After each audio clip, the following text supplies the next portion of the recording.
ምዕራፍ 15 ወዲያውም ማለዳ የካህናት አለቆች ከሽማግሌዎችና ከጻፎች ከሸንጎውም ሁሉ ጋር ከተማከሩ በኋላ ኢየሱስን አሳስረው ወሰዱትና ለጲላጦስ አሳልፈው ሰጡት።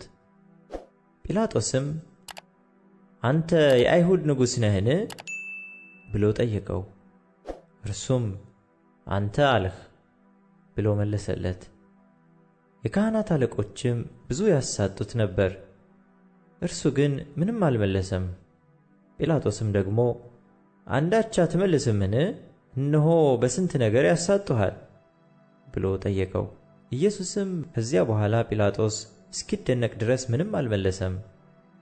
በዚያም በዓል የለመኑትን አንድ እስረኛ ይፈታላቸው ነበር።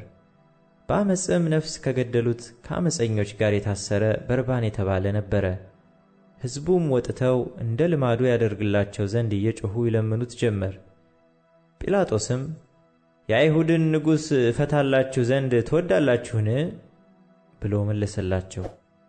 የካህናት አለቆች በቅንዓት አሳልፈው እንደ ሰጡት ያውቅ ነበርና።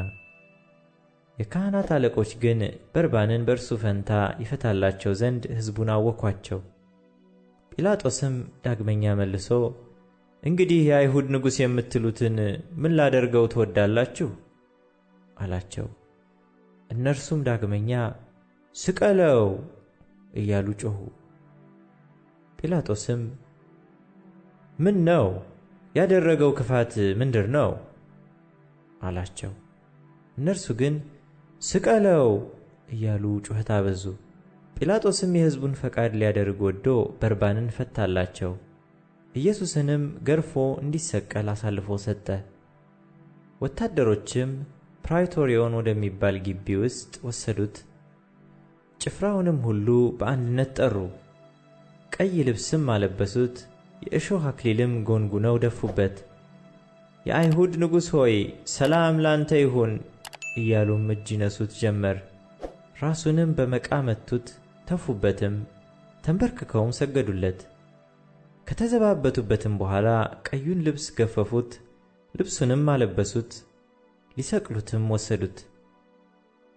አንድ መንገድ አላፊም የአሌክሳንድሮስና የሩፎስ አባት ስምዖን የተባለ የቀሬና ሰው ከገጠር ሲመጣ መስቀሉን ይሸከም ዘንድ አስገደዱት። ትርጓሜውም የራስ ቅል ስፍራ ወደሚሆን ጎልጎታ ወደ ተባለ ስፍራ ወሰዱት። ከርቤም የተቀላቀለበትን የወይን ጠጅ እንዲጠጣ ሰጡት። እርሱ ግን አልተቀበለም። ሰቀሉትም። ልብሱንም ማን ማን እንዲወስድ ዕጣ ተጣጥለው ተካፈሉ። በሰቀሉትም ጊዜ 3 ሰዓት ነበረ። የክሱ ጽሕፈትም የአይሁድ ንጉሥ የሚል ተጽፎ ነበር። ከእርሱም ጋር 2 ወንበዶች አንዱን በቀኙ አንዱንም በግራው ሰቀሉ። መጽሐፍም ከዓመፀኞች ጋር ተቆጠረ ያለው ተፈጸመ። የሚያልፉትም ራሳቸውን እየነቀነቁ ሊሰድቡት ነበርና ዋ ቤተ መቅደስን የምታፈርስ በ3 ቀንም የምትሠራ ከመስቀል ወርደህ ራስህን አድን አሉ።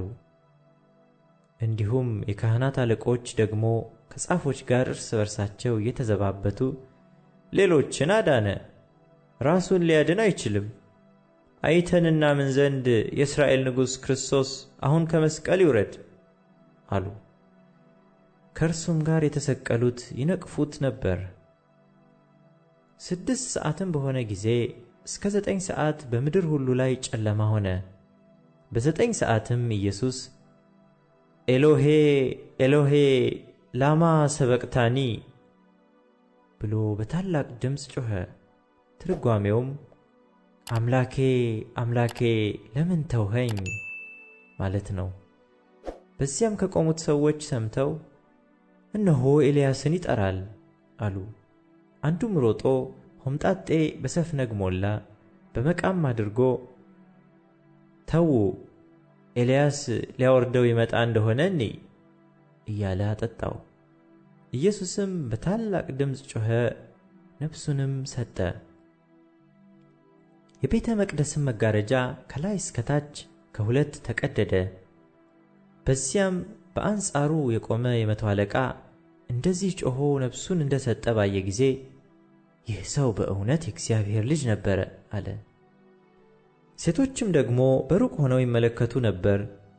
ከእነርሱም በገሊላ ሳሉ ይከተሉትና ያገለግሉት የነበሩ መግደላዊት ማርያም፣ የታናሹ ያዕቆብና የዮሳም እናት ማርያም፣ ሰሎሜም ነበሩ። ከእርሱም ጋር ወደ ኢየሩሳሌም የወጡ ሌሎች ብዙዎች ሴቶች ነበሩ። አሁንም በመሸ ጊዜ የሰንበት ዋዜማ የሆነ የማዘጋጀት ቀን ስለነበረ የከበረ አማካሪ የሆነ የአርማትያስ ዮሴፍ መጣ። እርሱም ደግሞ የእግዚአብሔርን መንግሥት ሲጠባበቅ ነበር። ደፍሮም ወደ ጲላጦስ ገባና የኢየሱስን ሥጋ ለመነው። ጲላጦስም አሁኑን እንዴት ሞተ ብሎ ተደነቀ። የመቶ አለቃውንም ጠርቶ ከሞተ ቆይቶአልን ብሎ ጠየቀው። ከመቶ አለቃውም ተረድቶ በድኑን ለዮሴፍ ሰጠው። በፍታም ገዝቶ አውርዶም በበፍታ ከፈነው፣ ከዓለትም በተወቀረ መቃብር አኖረው። በመቃብሩ ደጃፍም ድንጋይ አንከባለለ። መግደላዊትም ማርያም፣ የዮሳም እናት ማርያም ወዴት እንዳኖሩት ይመለከቱ ነበር።